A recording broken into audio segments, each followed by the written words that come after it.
ನಮಸ್ಕಾರ ವೀಕ್ಷಕರೇ, ನಟ ಪುನೀತ್ ರಾಜ್ಕುಮಾರ್ ಅವರನ್ನ ಕಳೆದುಕೊಂಡಿದ್ದೇವೆ.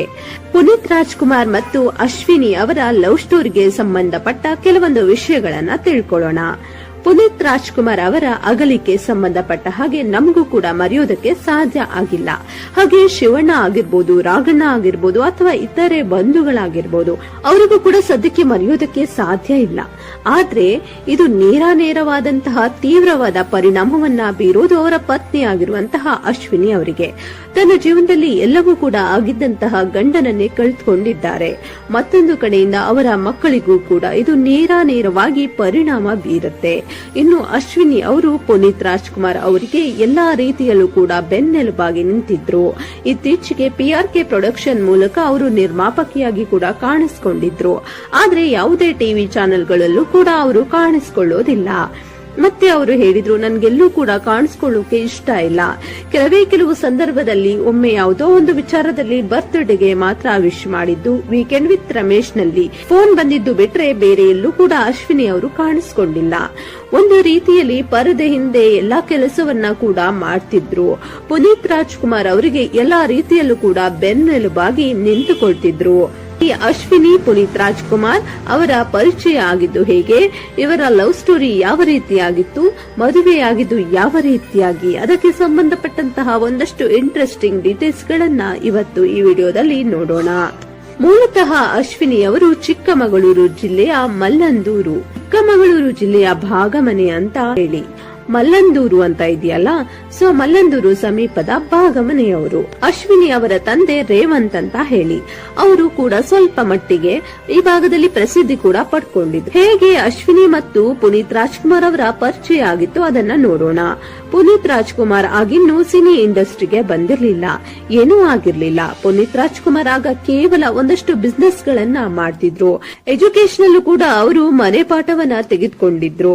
ಅದಾದ ನಂತರ ಬೇರೆ ಒಂದಷ್ಟು ಬಿಸ್ನೆಸ್ ಗಳನ್ನ ಅವರು ಮಾಡ್ತಾ ಇದ್ರು. ಸ್ವತಃ ಪುನೀತ್ ರಾಜ್ಕುಮಾರ್ ಅವರು ಹೇಳಿದ್ದಾರೆ, ನಾನು ಸಿನಿಮಾ ಇಂಡಸ್ಟ್ರಿಗೆ ಬರುವ ಆಸಕ್ತಿ ಇಲ್ಲ. ಬಾಲನಟನಾದ ನಂತರ ಅಂದ್ರೆ 13ನೇ ವರ್ಷಕ್ಕೆ ಕೊನೆಯ ಸಿನಿಮಾ ಅದು ಪರಶುರಾಮ ಸಿನಿಮಾ ಅದಾದ ನಂತರ ನಾನು ಮತ್ತೊಮ್ಮೆ ನಟ ಆಗ್ಬೇಕು ಅಂತ ಅನ್ಕೊಂಡಿಲ್ಲ. ನಾನು ಬೇರೊಂದು ಬಿಸ್ನೆಸ್ ಗಳನ್ನ ಮಾಡ್ಬೇಕು ಅಥವಾ ಸಿನಿಮಾ ಡಿಸ್ಟ್ರಿಬ್ಯೂಷನ್ ಅಂತ ಏನಾದ್ರೂ ಮಾಡ್ಬೇಕು ಅಂತ ಅನ್ಕೊಳ್ತಿದ್ದೆ. ಅನಂತರ ಯಾವುದೋ ಒಂದು ಸಂದರ್ಭದಲ್ಲಿ ನಾನು ಅಪ್ಪು ಸಿನಿಮಾ ಮೂಲಕ ಹೀರೋ ಅಂತ ಹೇಳ್ತಾರೆ. ಆಗ ಪುನೀತ್ ರಾಜ್ಕುಮಾರ್ ಏನು ಕೂಡ ಆಗಿರ್ಲಿಲ್ಲ. ಬಟ್ ಅವರ ತಾಯಿ ನಿರ್ಮಾಪಕಿಯಾದ ಕಾರಣಕ್ಕಾಗಿ ಅವರ ತಾಯಿ ಯಾವ್ಯಾವ ಸಿನಿಮಾಗಳನ್ನ ನಿರ್ಮಾಣ ಮಾಡ್ತಾರೆ, ಅದು ಕೂಡ ವಿಶೇಷವಾಗಿ ಶಿವಣ್ಣ ಆಗಿರ್ಬೋದು ಅಥವಾ ರಾಘಣ್ಣನಿಗೆ ಯಾವ ಸಿನಿಮಾಗಳ ನಿರ್ಮಾಣ ಮಾಡ್ತಾರೆ, ಆ ಸಿನಿಮಾದ ಶೂಟಿಂಗ್ ಸೆಟ್ ನ ನೋಡ್ಕೊಂಡ್ ಬರೋದಕ್ಕೆ ಪುನೀತ್ ರಾಜ್ಕುಮಾರ್ ಹೋಗ್ತಾ ಇದ್ರು.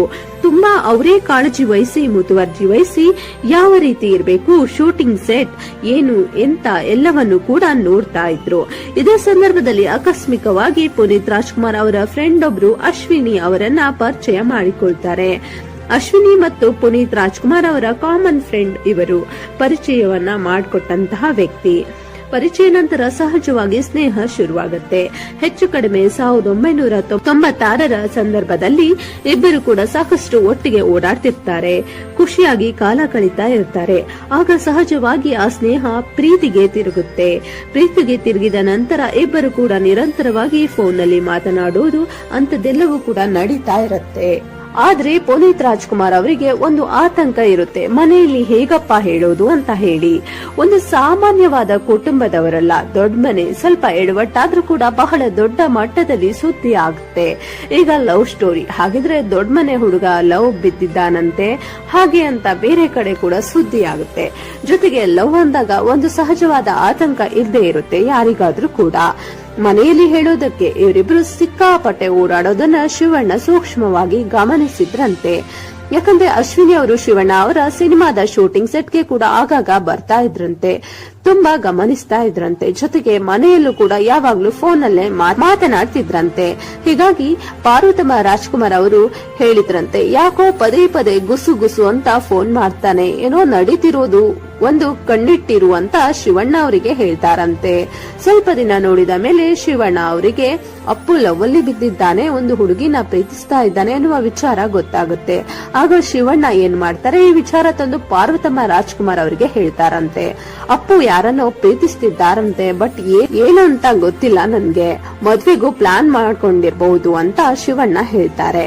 ಶಿವಣ್ಣ ಪಾರ್ವತಮ್ಮ ರಾಜ್ಕುಮಾರ್ ಹೇಳಿದಂತೆ ನನ್ಗೆ ಗೊತ್ತಿಲ್ಲಪ್ಪ, ನಿಮ್ಮ ತಂದೆಗೆ ಹೇಳಿ ಅಪ್ಪನಿಗೆ ಆಗ ಈ ಮಾತನ್ನ ಹೇಳ್ತಾರಂತೆ. ನಂತರ ಶಿವಣ್ಣ ಹೋಗಿ ಅಣ್ಣವರಾದ ರಾಜ್ಕುಮಾರ್ಗೆ ಹೇಳ್ತಾರಂತೆ, ಹೀಗೆ ಪುನೀತ್ ರಾಜ್ಕುಮಾರ್ ಒಂದು ಹುಡುಗಿಯನ್ನ ಪ್ರೀತಿಸ್ತಿದ್ದಾರೆ ಅಂತ.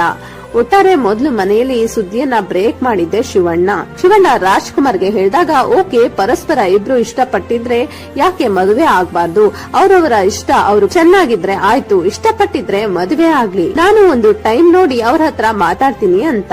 ಆ ಮಾತನ್ನ ರಾಜ್ಕುಮಾರ್ ಅವರು ಹೇಳ್ತಾರಂತೆ. ನಿಮಗೆ ಹೇಗಪ್ಪ ಗೊತ್ತಾಯ್ತು ಅಂತ ಒಂದಷ್ಟು ಜನ ಕಮೆಂಟ್ ಮಾಡಬಹುದು. ಸ್ವತಃ ಪುನೀತ್ ರಾಜ್ಕುಮಾರ್ ಅವರು ವೀಕೆಂಡ್ ವಿತ್ ರಮೇಶ್ ಕಾರ್ಯಕ್ರಮದಲ್ಲಿ ಈ ಮಾತನ್ನ ಹೇಳ್ಕೊಂಡಿದ್ದಾರೆ. ಜೊತೆಗೆ ಇದಕ್ಕೆ ಸಂಬಂಧಪಟ್ಟಂತ ಕೆಲವೊಂದು ಆರ್ಟಿಕಲ್ಗಳಿವೆ. ಇಷ್ಟೆಲ್ಲ ಆದ ನಂತರ ಪುನೀತ್ ರಾಜ್ಕುಮಾರ್ ಅವರಿಗೆ ಗೊತ್ತಿರ್ಲಿಲ್ಲ ಮನೇಲಿ ಈ ವಿಚಾರ ಗೊತ್ತಿದೆ ಅಂತ ಹೇಳಿ. ಆದ್ರೆ ಪುನೀತ್ ರಾಜ್ಕುಮಾರ್ ಅವರಿಗೆ ಅಣ್ಣ ಹತ್ರ ಹೇಳೋದಕ್ಕೆ ಹೆಚ್ಚಿನ ಆತಂಕ ಇರಲಿಲ್ಲ. ಈ ಕಾರಣ ಅವರಿಗೆ ರಾಜ್ಕುಮಾರ್ ಜೊತೆಗೆ ಬಹಳ ಗಟ್ಟಿಯಾದ ಬಾಂಧವ್ಯ ಬಂದಿತ್ತು. ಯಾಕಂದ್ರೆ ಬಾಲ್ಯದಿಂದಲೂ ಕೂಡ ಅತಿ ಹೆಚ್ಚು ಅಣ್ಣವರ ಜೊತೆ ಇರ್ತಿದ್ರು. ಇದಷ್ಟು ಮಾತ್ರವಲ್ಲ, ಪುನೀತ್ ರಾಜ್ಕುಮಾರ್ ಅವರ ಒಟ್ಟಿಗೆ ತುಂಬಾ ಸಿನಿಮಾಗಳನ್ನ ಕೂಡ ಮಾಡಿದ್ರು. ಒಂದೊಳ್ಳೆ ಬಾಂಧವ್ಯ ಬಂದಿತ್ತು ಅವರಿಗೆ ಆತಂಕ ಇದ್ದಿದ್ದು ಅಮ್ಮನ ಹತ್ರ ಹೇಳೋದಕ್ಕೆ.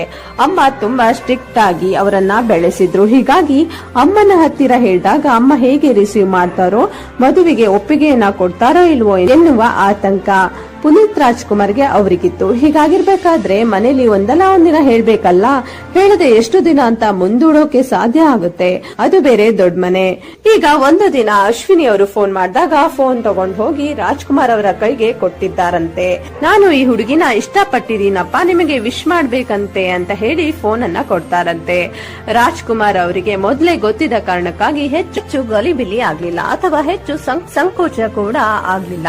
ತಕ್ಷಣ ಫೋನ್ ತಗೋತಾರೆ. ಅಶ್ವಿನಿ ಜೊತೆಗೆ ರಾಜ್ಕುಮಾರ್ ಅವರು ಕೂಡ ಬಹಳ ಪ್ರೀತಿಯಿಂದ ಮಾತನಾಡ್ತಾರೆ. ಗೊತ್ತಲ್ವಾ ರಾಜ್ಕುಮಾರ್ ಅವರು ಎಷ್ಟು ಪ್ರೀತಿಯಿಂದ ಮಾತನಾಡ್ತಾರೆ ಅಂತ ಹೇಳಿ ನೀವು ಕೂಡ ಊಹೆ ಮಾಡ್ಕೋಬಹುದು. ಈ ಸಂದರ್ಭದಲ್ಲಿ ಆಗ ಪುನೀತ್ ರಾಜ್ಕುಮಾರ್ ಒಂದ್ ರೀತಿ ನಿರಾಳ ಆಗಿ ಬಿಡ್ತಾರೆ. ಸ್ವಲ್ಪ ಮಟ್ಟಿಗೆ ರಿಲೀಫ್ ಆಗಿಬಿಡುತ್ತೆ. ಈ ಫೋನ್ ಎಲ್ಲ ಮಾತಾಡಿ ಆದ್ಮೇಲೆ ರಾಜ್ಕುಮಾರ್ ಅವರು ಪಾರ್ವತಮ್ಮ ರಾಜ್ಕುಮಾರ್ ಅವರಿಗೆ ಹೇಳ್ತಾರೆ,